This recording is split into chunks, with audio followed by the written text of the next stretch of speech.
Welcome to the CJ Werleman Show, episode number 4. This week we're discussing India, Myanmar and the Gaza ceasefire. Now let's get into it. Last week in India, a Muslim fitness trainer was pulled from a car by a mob of 15 Hindu extremists and then lynched to death after being forced to chant Jai Shri Ram, a Hindu prayer come war cry which has become the final 3 words a Muslim typically hears before the moment he or she is murdered in Modi's India. Now you would think that a man being dragged from a car and then beaten to death by a radicalized mob would make for a big news story. I mean, we're talking about a lynching here, the kind of shit that happened to women in Europe in the 16th century and African Americans in the one previous. India is literally performing a real-life reenactment of the 1988 film Mississippi Burning, with Hindu nationalists playing the role of white Christian racists and Muslims assuming the role of black Americans. But only a single news media organization in India reported this murderous attack. In fact, if it wasn't for Maktub Media, a small independent outlet owned and operated by a group of young Indian Muslim graduates, then we wouldn't know a thing about this lynching. Big props to Maktub Media, but this is insanity. The Indian media's refusal to report these crimes makes them complicit in these criminal acts of violence because they are contributing to a climate in which lynching religious minorities is viewed by private Hindu citizens to be reasonable, normal, and justified. After all, what we are talking about here is state-sanctioned extrajudicial murder. And before you dismiss this lynching as a single example of run-of-the-mill communal violence, then consider this. In the past week alone, 3 Muslims have been lynched, 2 of whom were murdered, another 2 beaten to death in police custody, and a mosque was ransacked and destroyed. That's in a single week. Then there's also the fact that 98% of all lynching cases since 2010 have not only been carried out by Hindu extremist mobs, but also have taken place in the 6 years since Modi came to power, with Muslims the target of 78% of these hate crimes. And even more significant is the fact that 66% of these anti-Muslim hate crimes have occurred in states ruled by Modi's political party. And almost without exception, police administrations in all of these states have taken steps to protect the killers and criminalize the victims. We are talking about a government draws its ideology from a Hindu nationalist movement, which in turn draws its inspiration from European fascists of the 1930s, including Germany's Nazi Party and Mussolini's Italy. It's for all of these reasons the world's leading authorities on genocide and ethnic cleansing, including Genocide Watch, have stated in no uncertain terms that the preparation for genocide against Muslims in both India and Kashmir is well underway. And here I'm quoting the highly respected Dr. Gregory Stanton, when I say, and I quote, "The next stage after preparation is what we call extermination." The groundwork for genocide has been prepared on a multitude of fronts, from Indian political leaders who openly refer to Muslims and other religious minorities in dehumanizing and genocidal terms such as termites, invaders, disease spreaders, and of course that one-size-fits-all pejorative term, terrorists. In fact, India's ruling party has jimmy-rigged the entire criminal justice system in a way that protects Hindu perpetrators who carry out acts of violence against Muslims, Sikhs, Dalits, and Christians. And this reality is having a devastating, and I mean truly devastating impact on the country. So much so that Hindu extremists sense their government is not only encouraging them to lynch and kill Muslims, but also upload their attacks onto social media platforms without fear of consequence. And India's mainstream news media is helping to normalize this reality by deliberately turning a blind eye to it. Now check this out. During Ramadan, allies of the Indian government set up a mock online auction of Muslim women, particularly those critical of the Modi regime, to sell them to Hindu men to be raped and brutalized.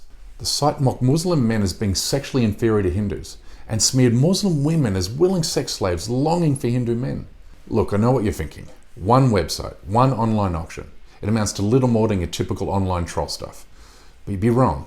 Not only did the mock auction attract hundreds of thousands of bidders, but also the tropes used against Muslim men and women resemble the kind espoused by members of India's ruling political party, including a member of parliament from Bangalore who claimed, and I quote, 95% of Muslim women have never had an orgasm in the last few hundred years. Look, members within Modi's party have made no secret of their wish or intent to do to Muslims what the Nazis did to European Jews during the Holocaust. And thus why the government has passed laws meant to otherize Muslims as external threats, mirroring the way Nazi Germany's Nuremberg laws otherized and externalized Jews. But what actions are India's Western democratic allies doing to mitigate against what would be the largest scale genocide in human history, one that would make the Holocaust or communist-era pogroms pale into insignificance? Well, the answer is this. They're not doing a damn thing. In fact, Western governments are not only asleep at the switch when it comes to identifying the threat Hindu nationalists pose to religious minorities within India, but also the undeniable and existential threat they pose expatriate Indian communities within their own borders, despite a recent wave of attacks by right-wing Indian migrants against their compatriots in Canada, Australia and the United Kingdom.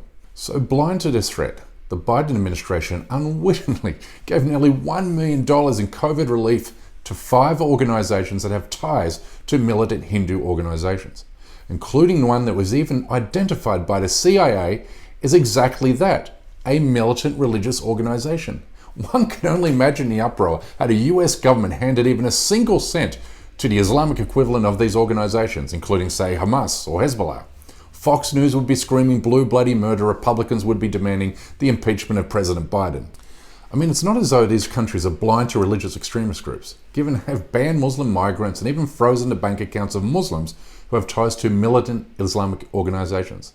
But when it comes to Hindus with ties to militant Hindu groups, the kind that are responsible for terrorist attacks in India and Pakistan, these same countries have offered only a welcome mat. Clearly, Western governments must do more to identify and quantify the considerable threat militant Hindu organisations pose religious minorities and secular democratic values, and they command border agencies, social media companies and political parties to act accordingly. There are real concerns that the fate awaiting 200 million Indian Muslims is the one that befell 1.5 million Rohingya in Myanmar during 2016. Now, I know the Rohingya haven't been making international news headlines in recent times, but just because you're not reading about them doesn't mean their persecution and suffering has somehow disappeared. The world's worst crimes always take place in darkness.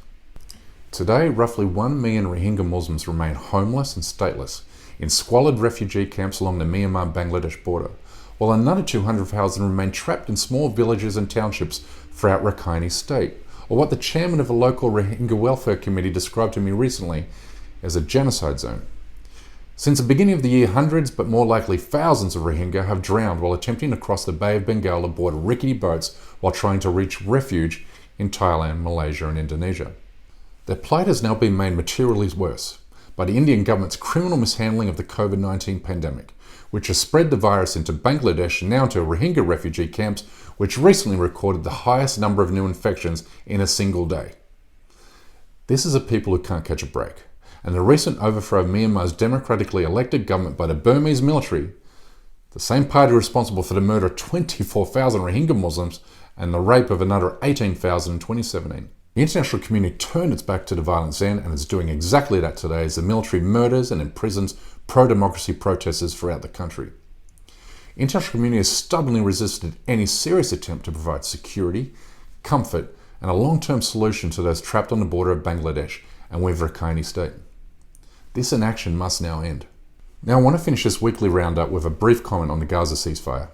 Late last week, Israel and Hamas militants agreed to a ceasefire ending 11 days of continued Israeli bombardment on the densely populated Gaza Strip, which left 232 Palestinians, including 65 children, dead, along with 1,200 homes destroyed and 57 hospitals and schools damaged, adding further devastation to an already devastated Palestinian population. But know this, a ceasefire not only means a continuation of violence against the Palestinians, but also gives Israel exactly what it wants. That being the illusion of a resumed peace process. When the Israeli military carried out another violent raid on Al-Aqsa Mosque on the very first full day of the ceasefire, leaving dozens of Palestinian worshippers injured, it served as a reminder that there's hardly a greater sham in international politics than the so-called Israeli-Palestinian peace process. Because never at any stage has Israel or its primary benefactor, the United States, committed to putting an end to what is at the center of this dispute, Israel's illegal occupation of the Palestinian Territories. Expressions of commitment to the peace process or two-state solution only serve to buy Israel more time to expand and entrench its criminal settler enterprise in the West Bank and occupied Jerusalem. Thus, the way forward and towards Palestinian liberation is not at the nation-state level in the international community, but from concerned citizens like you and me. And we can all play our part by participating in the boycott, divest, sanction movement, which Israel views rightly as an existential threat to its illegal occupation. Well, that's all we have time for this week. Thanks for tuning in. Please like and subscribe to this channel and help spread the word with your family and friends on Facebook, Twitter and Instagram. And please also help us grow and expand this program, giving a voice to the voiceless by becoming a member of this show at patreon.com/ patreon.com/CJ Werleman. Exclusive membership benefits and content for those who support my work there. But for now, good night, good morning, or good day, wherever you are, and stay blessed.